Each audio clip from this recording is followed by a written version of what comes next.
Hey guys, welcome to the next lecture. I really think this will be a good one. I'm dropping it, and I was, largely brain dumping, being kind of chaotic, but you know what happens when you're just putting things on paper, maybe something cool comes out, and I think this will be pretty cool. I've been getting a lot of questions, and I'm trying to, of course, answer to demand and yada yada yada. This teaching stuff, it's an ongoing thing. I've had a lot of positive feedback, but I've also had some questions where I have to think twice. And obviously, me having proposed a swing trading strategy, having already talked about autocorrelative aspects of price, different data, elements that create noise, inconsistency in data, but also the momentum effect, and also how to deal with more choppy market movements, and how to maybe work around these, try to find the ideal combination of assets that you want to hold, but also being able to model for them. I figured that this paper would be a good representation of my big scale view of it. Blah blah blah. I'm just gonna get into it because me, I yap a bit too much. Maybe you've noticed it by now, but I try to, of course, converse what I'm thinking in ways, and it's not always the easiest communication. Maybe if you look at humanity, might be one of the hardest things ever, right? Okay, so the introduction. What are the factors affecting a price and a healthy trend? Now, of course, there's multiple aspects of this. A healthy price trend emerges when underlying flows, behaviors, and structures align. You can break this in four interlocking pillars, which are volume, momentum, trend direction, and volatility, right? As you see here. So volume is the participation of people, of course, people buying, selling. It's a more broader scale microstructure thing. Rising prices, increasing volume suggest genuine demand, while rising prices and declining volume suggest exhaustion or speculative push. In behavioral terms, high volume reflects consensus. In late stage trends, a spike in volume can mark a distribution phase as smart money exits, maybe with lump sum executions from certain funds that can also excite like certain psychological triggers in people. Institutional order flow, liquidity depth, and participation ratios can be proxies for this. To view this from a different lens, but that's data that you cannot get on Y Finance, for example. Momentum, the autocorrelation across time. Now, we've, of course, talked about this. Momentum measures how returns persist over time, the essence of autocorrelation. Positive autocorrelation over X period indicates trend persistence. Negative autocorrelation suggests mean reversion. Obviously, when you have no autocorrelation, meaning, of course, like I described before, autocorrelation is an even pattern, right? It's correlation. Correlation is, of course, a marriage between one or two variables. Autocorrelation implies like a constant cumulative pattern, right? Like a straight line or these things. And if this, of course, breaks, you start having not so well patterns of autocorrelation, suggesting mean reversion, right? So it's reverting around a middle of something, so something like a moving average, or something that could be measured otherwise with Bollinger Bands or RSIs. Healthy trends often display stable positive autocorrelation, meaning buyers or sellers reinforce prior movements with consistent behavior. This persistence emerges from behavioral reinforcement loops: success bias, FOMO, fear of missing out, and herding in bullish phases, fear and forced liquidations in bearish ones. Now, one of those measures, of course, is absolute momentum, which is a percentual gain from it's one indicator, right? So I'm just explaining the formula. An absolute momentum indicator is the current day's price percentual difference with the n, so x variable. Let's say what is this, like 2 months, whatever. So n is 60, and then it would measure the difference between those points, right? So that's one good measure of autocorrelation. Autocorrelation can also be regime filtered, of course, by having to moving averages cross over, and then autocorrelation could in a way be decided by the range in this, being that when they cross over, of course, this range becomes smaller, even, crosses a threshold and is then negative. But that's more like a trend indicator, really. But you could also be computing things like the actual range. But there's a little problem with that, which we touch on later. So that's one measure, right? Like the stronger the momentum is, in essence, the strength of the autocorrelation. So that's a good measure. And this is often fed by, the bull bear market cycles, the Wall Street cheat sheet, if you know, and psychology of money, FOMO, people afraid of missing out, like on assets like Nvidia, Tesla, like Bitcoin, when people are happy to buy, everyone's happy. And that will obviously create loops, snowball effects, domino effects of people just consistently buying, creating these autocorrelative patterns. Trend direction, this one is the simplest. Let's just be real about it, right? Directional bias reflects the aggregate macroeconomic and sentiment-driven flow of capital. Healthy trends align across multiple time frames, e.g. daily, weekly, monthly, right? Because given that they reflect macroeconomic movements, they obviously are the Hertz reactions, right? Like if you take the chart, okay, let's pretend this is 1930, right? In 1930, everyone was scared, everyone ran to the bank, and there was very negative autocorrelation. In big bull runs like Bitcoin, you see these patterns as well, where you obviously here, the rise to, that's the raise to 200K. Obviously, you see a very strong one. I mean, this one is quite absurd, really. But, there are those autocorrelated patterns when people, in 2020, was it in 2020, really? I'm not sure. But you remember 2017. This is like the first moment that BTC really became a thing, and sentiment really largely reflected that. Just, go back and look at news headlines from that time. Divergence between regime shift. Yeah, so this would be referring to moving averages crossing over. The moving averages follow the trends in these. So if they cross over, then that would suggest one of those shifts because the range tightens and also in a way momentum and the autocorrelation turns negative, signing and signaling and basically giving you that regime shift. This is a note I made, basically. The swing system in the current bootcamp material, given the right metrics, allows for compounding because the trend followers that I'm suggesting, a MACD and an MA, are good, right? So if you have at least 47.5% win rate, profit factor of 2.53, meaning you're gaining a lot more per trade than you would be in a losing trade, because the profit factor is a division of wins divided by losses, meaning you're winning like 2.5 or 3 times as much as you would be losing. So effectively, if you're winning enough, you get that casino factor that I've kind of laid out there. Volatility, this one, defines texture of trend. Basically the texture of like how choppy action can be, right? So if I maybe go to a bit of a lower time frame, then you can kind of see, right, like you start seeing texture in the sense of like how choppy the price can be, right? Like the texture would be like these little solo movements. And also, like, is there an upside? Is there a downside? These things. So low volatility and uptrend, healthy consensus, smooth directional bias with shallow pullbacks, strong buyer alignment, volume one-sided, VWAP. If the volume weighted average price, which is the weighted average of price, of course, has people on one side of it, meaning above, there's obviously strong alignment of buyers. And it also implies that due to volatility being a squared formula, of course, that because it is standard deviation squared, meaning variance, right? So there's a lot of variance. If it's only on one side, really, it's obviously smaller, but when it gets shockier, it becomes higher. So that would, of course, imply something not so great. But if it's above VWAP, volume, mostly buyers, it's healthy consensus and probably going up. Low volatility sideways range, tight price compression as buyers and sellers buy out. So this signals like either an accumulation phase where funds are slowly building up their budgets, because institutions actually do this because they can't obviously deploy insane amounts of capital instantly because they have restrictions over this, and it might also not be tactical for them trading. This indecision behavior can lead to regime changes, which is something you kind of see happen here.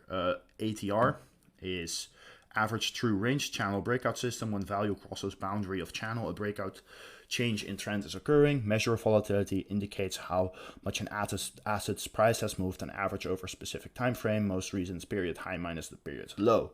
So it's taking high, low, creates a channel, and then if it crosses beyond the boundary, it's kind of here signifying, you know, a trend move and signifying those changes of channels indicated by like the ranges that are also inducive of like how volatility patterns can go, and are one of the measures where you can see like the breakouts of new trend regimes that you would see in like these sideways regimes, like you can kind of see here, right? And then it becomes more choppy. White candles, sharp reversals, large intraday ranges, reflects crowd disagreement and profit taking, trend losing cohesion. So what happens there is that a lot of volume spikes likely are happening.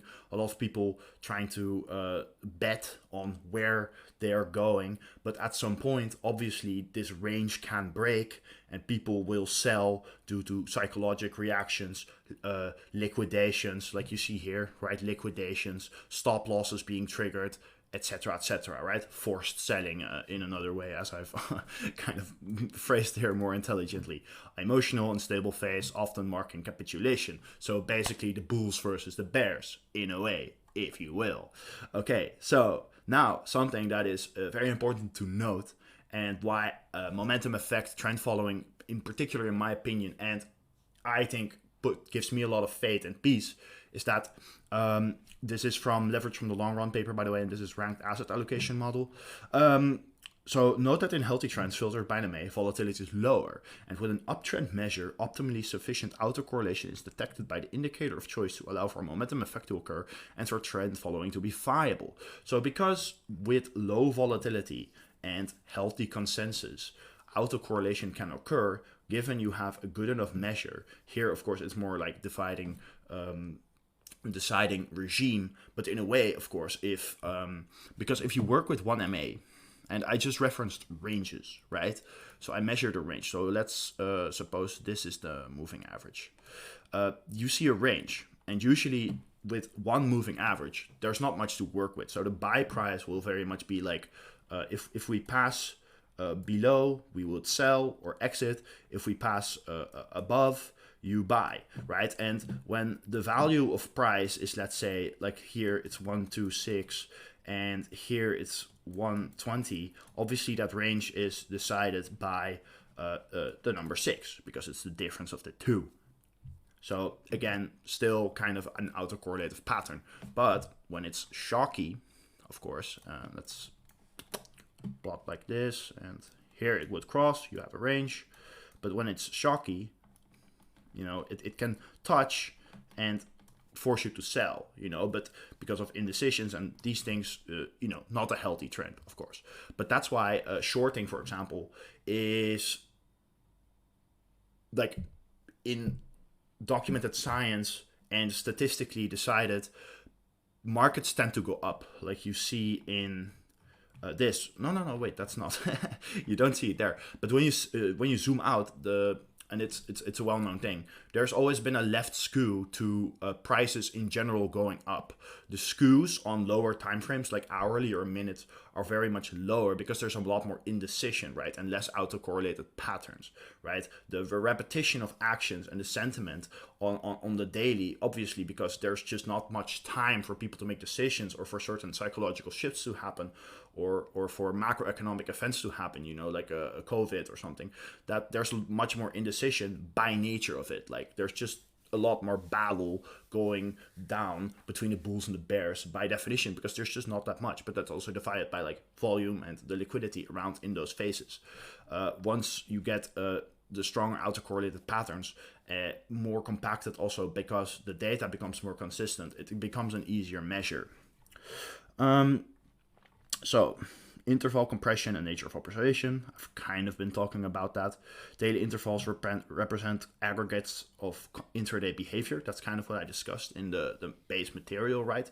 Each bar, HLCV, is a psychological summation of the trading day, sentiment shifts, liquidity responses, and institutional positioning.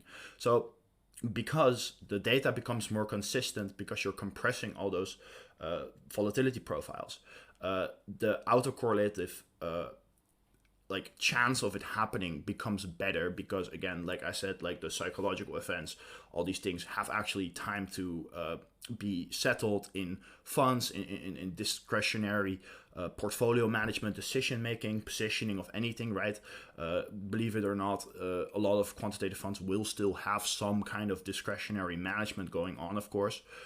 Given that probably things like Fed announcements happen, right? Like these things are either programmed in, but in a way are decisions not necessarily a consistently programmed in factor in a system. So in a way still will represent some kind of discretionary decision making. And sentiment shifts, obviously, in human psychology will erupt over a longer time. Like just think about how maybe the political shifts, like you see in Europe, there's a growing sentiment. I don't want to go political, but there obviously are shifts, like the political landscape was way different 10 years ago, for example. Shorter time frames capture noise and microstructure friction, while longer intervals reveal macro consensus. Shorter time frames exhibit more stochastic movements and lack of autocorrelated patterns, like kind of what I talked about. As you extend time frames, tend to dampen, but trend stability improves, fewer false reversals, because there's just more, time for sentiment to really settle. There is a paper that I should probably plug in. I'll put it in the description, but it basically supports that whole hypothesis that momentum, when mixed with high frequency news and sentiment, actually improves. I should probably do with citations, but I don't like doing that because it erupts my thinking flow. Fractal principle, the same behavioral dynamics occur across skills, but their expression smooths as noise compresses. Obviously, because humans are also during the day exposed, to their human behaviors, they will have a lot of excitement around opening hour, exit hour, the closing hour of the day. They have lunch, there's a lot of inconsistencies. So behavioral dynamics of humans just are more common, and you need to compress those to see more autocorrelative patterns and sentiments occur. So this was a little brain dump from me. Market sentiment, what makes a different movement happen? Okay, so obviously what I've been talking about. Market sentiment and macroeconomic dynamics drive capital flows, which ultimately manifest in price movement. Price action, therefore, is not an independent signal, but a reflection of prior flows. At the microstructure level, high-frequency traders exploit sub-second inefficiencies, while retail traders operate within broader forces such as liquidity shifts, sentiment trends, and portfolio rotations. The most effective form of trend following captures cumulative autocorrelation, particularly in large technology stocks and major crypto assets, where trends display clear persistent structure. When these dynamic shifts, systematic adaptation becomes necessary through the modification of entry-exit rules, e.g. RSI calibration, or through cross-sectional momentum adjustment across assets. On intraday horizons, noise and volatility dominate, while higher time frames reveal inconsistency driven by evolving macro conditions. A cross-sectional framework that continues to rebalance its way towards the stronger trend can help navigate these trends more effectively. So what I kind of mean here is that market sentiment and macroeconomic dynamics drive capital flows. Market sentiment, ergo the news or whatever your neighbor said, macroeconomic dynamics like GDP changes, political change, war, they drive those big flows, which lead to those autocorrelated movements, but of course are much a non-factor on the intraday. So what that affects, of course, is the autocorrelative patterns, which creates the different regimes, which are the switches between the sideways and the trends, right? So what drives autocorrelation? That is the general sentiment of market, it going up. On which time frame do you play for this? Obviously the ones where all these inconsistencies inherently from just a lot of microstructure aspects, like high frequency trading, like sub-second or bots, where, just because lunch hour exists and people can't make their mind up, obviously in milliseconds because they have to go to sleep, the markets just react and behave inherently differently, which is also documented in that skool that I mentioned. Historically speaking, in general, the market just goes up, right? That's also the theory behind the S&P. That's why swing trading will always have momentum effect being a stronger precedent in this. And on intraday horizons, noise and volatility dominate, while higher time frames reveal inconsistency driven by evolving macro conditions, right? So here you kind of see the like flows of money, how they go, right? Like people need time to watch TV and see what happens, and in order to this react, right? Like they're occupied with work, they won't be buying, right? And that's how just a lot of indecision in markets will happen, basically because the money has just not left their wallets yet, which inherently then creates intraday time frame behaviors in that sense. Also, people will obviously be reacting to pre-market prices, will be placing orders, and this will create, by definition, a lot of volatility in the beginning, which has created already some preset trading approaches that I will be covering later in this paper. So what do you do then, really? The decision between intraday trading and swing trading fundamentally results around basically the behavior, right? Focus on short momentum bursts and microstructure effects within the trading day. So that will have microstructure effects like maybe volume, maybe volatility measures. High frequency traders obviously also remove around this, and short momentum bursts, meaning the few channel breakouts that will be there can still be measured, of course, but will be modeled a lot differently and will have much shorter end lookbacks, like a number, like let's say 6 minutes lookbacks, blah blah blah, and we'll have trailing stop losses or exit at x sigma, or just close at a defined other point. Mean reversion is more pronounced in sideways round. Yeah, well, I've kind of covered that. Statistically, intraday returns tend to exhibit lower autocorrelation over longer rises, but within higher autocorrelation within short intervals, making certain momentum indicators more effective, which still kind of obviously does happen. Like it will settle, and then a short-term battle between bull and bear will erupt, but obviously there's a lot more inconsistencies for all the reasons that I have just described. But when compressing data, those macroeconomic sentiments do settle. Swing trading focuses on multi-day, week, or even month-long trends, often aligned with macroeconomic drivers like I've covered. Returns are more dependent on trend following models and broader market regimes, bull versus bear markets. Daily or multi-day returns often exhibit positive skew in general market conditions, reflecting the historical upward bias of equity markets. Swing traders must contend with greater exposure to shocks and less control over volatility, since they cannot react to intraday price.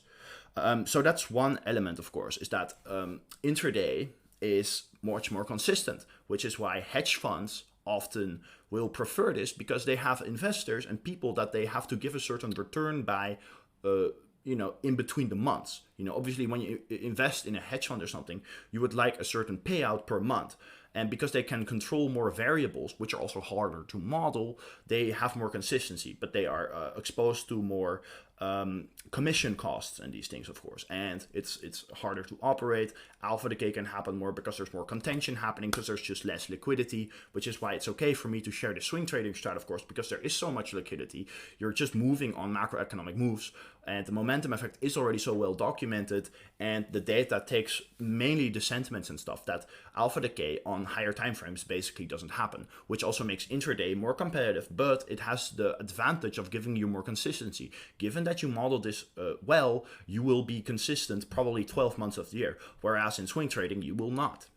Now, I will cut it off here because I will just keep talking for fucking eternities.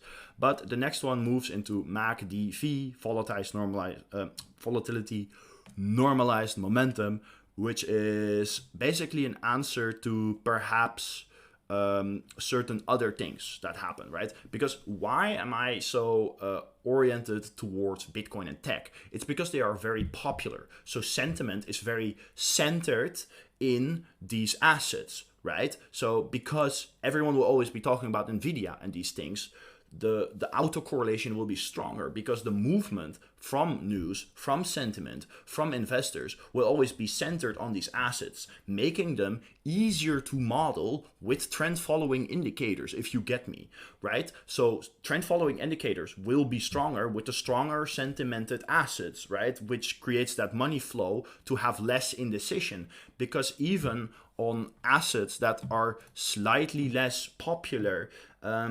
let's say a guy gave me the example or the question about Germany. Obviously, European stocks are less popular, which will create less indecision because tech comes from Silicon Valley. That's where it's popular.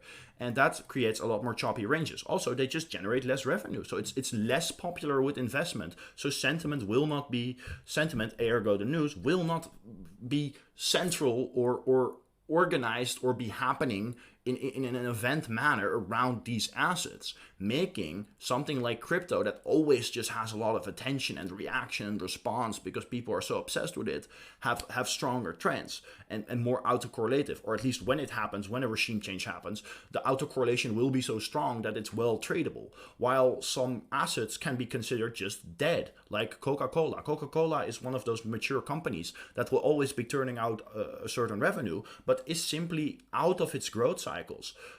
Like the businesses, they grow in certain ways, right? Like you have the conception, the startup, and then maybe investors come on and they grow to big sizes, and that's what happens, right?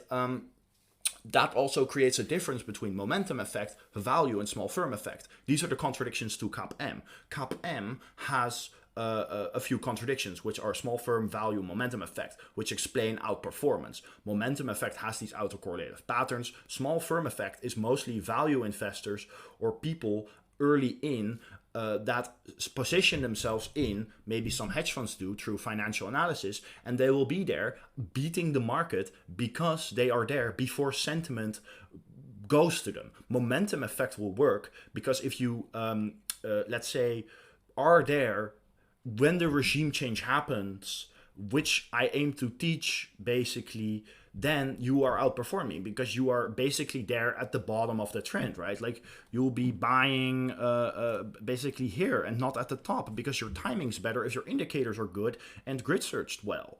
But value and small firm effect, obviously because they haven't grown, they're not in this mature stage like Coca-Cola is, they will see outperformance, but only temporary. Momentum effect can be measured more consistently, and value investing, obviously, when you are there before also sentiment happens, or you find a company with great numbers, but the sentiment hasn't gone there yet, then when the rise erupts and when the psychological shifts happen, when other firms catch on, when the whole world economy suddenly realizes that Qualcomm is great, it's a great company, but you already saw the numbers, then that creates a difference in like the alpha, the excess return compared to benchmark.